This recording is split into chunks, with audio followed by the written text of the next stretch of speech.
Brought to you by KR Mangalam University. We provide you the platform to turn your dreams into reality. Give wings to your aspirations with KR Mangalam University.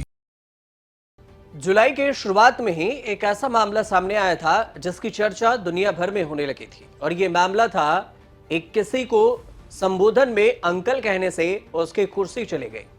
Thailand के प्रधानमंत्री Shinawatra को Thailand के supreme court ने सिर्फ एक वजह से suspend कर दिया, क्योंकि शिनावात्रा ने 28 मई को एक सशस्त्र झड़प में कंबोडियाई सैनिक की मौत के बाद जब मामला बिगड़ा तो इसके बाद उनके इस्तीफे की मांग तेज हो गई और उन्होंने कंबोडिया के पूर्व नेता हुन सेन को खुश करने की कोशिश की और उन्हें अंकल कहकर बात की।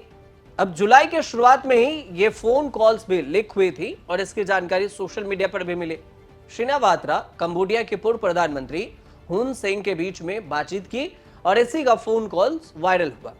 अधिकारी पर टिप्पणी की और हुन सेन को अंकल कहकर संबोधित किया। उन्होंने ये भी कहा कि अगर उन्हें यानी कि हुन सेन को कुछ चाहिए तो उसका ख्याल वो जरूर रखेंगे।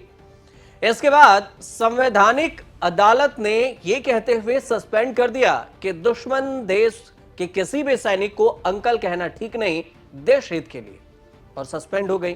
अब थाईलैंड और कंबोडिया के बीच में तनाव एक बार फिर से खतरनाक मोड़ पर आ गया है। दोनों देशों की सेनाएं आमने सामने हैं। गोलीबारी और रॉकेट हमलों में 9 से ज्यादा नागरिकों की जान जा चुकी है और अब वायुसेना तक मैदान में उतर गई।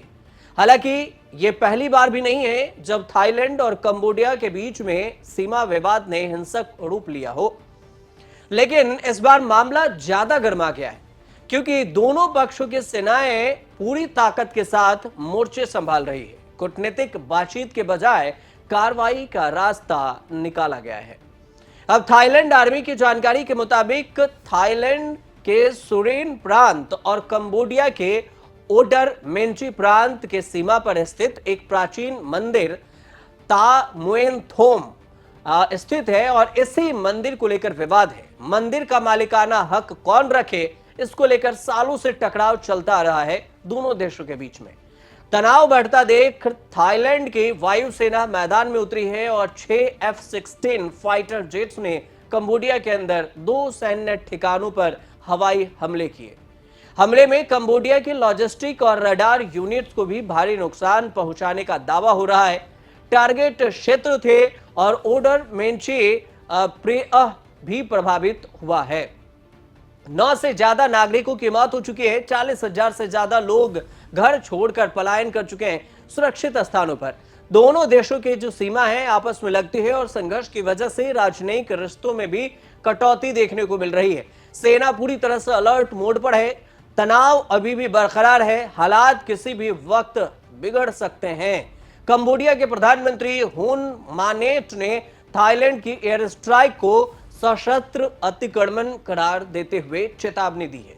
उन्होंने सोशल मीडिया पर एक पोस्ट किया है और इस पोस्ट में लिखा है कि कंबोडिया ने हमेशा से शांति से हल निकालने की कोशिश की है, लेकिन इस हालात में हमारे पास जवाब में बल प्रयोग के अलावा कोई विकल्प नहीं बचा।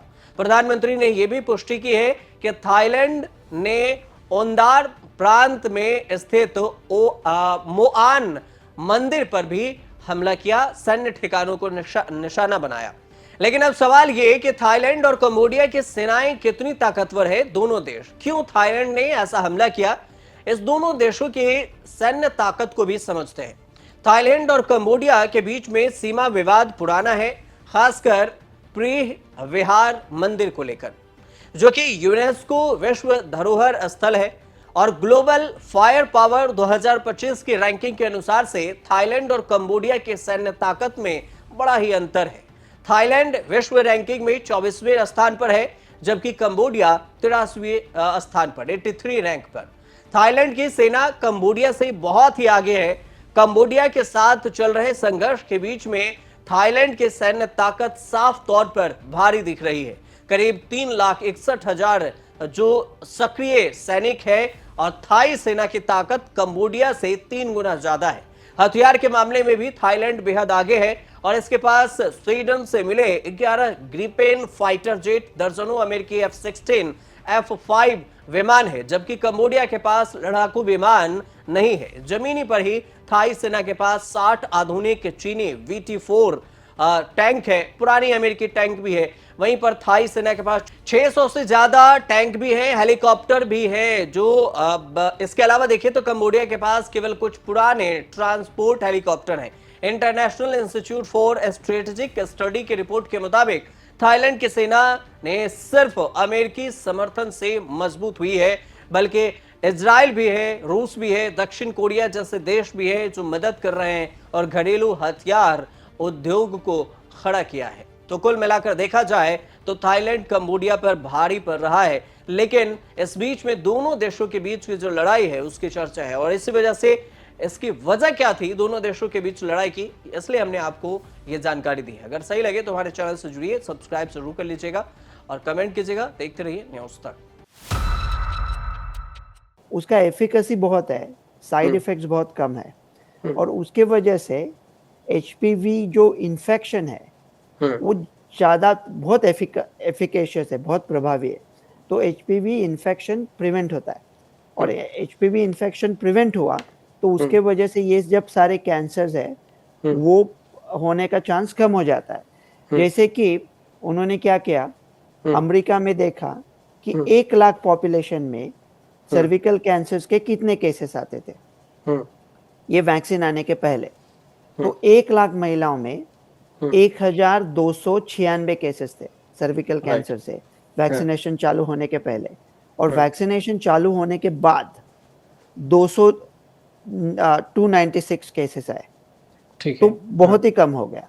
तो इसका रीजन ये है कि 2006 में जब यूएस में ये इंट्रोड्यूस हुआ, तब उसके बाद अगर आपने यूएस का पॉपुलेशन देख लिया, मतलब यूएस के जो टीनेजर्स है उसका पॉपुलेशन देख लिया, तो अगर महिलाएं देखी पॉपुलेशन की, मतलब टीनेज महिलाएं देखी, तो लगभग 75% अमेरिकन टीनेजर्स ये वैक्सीन लेते हैं।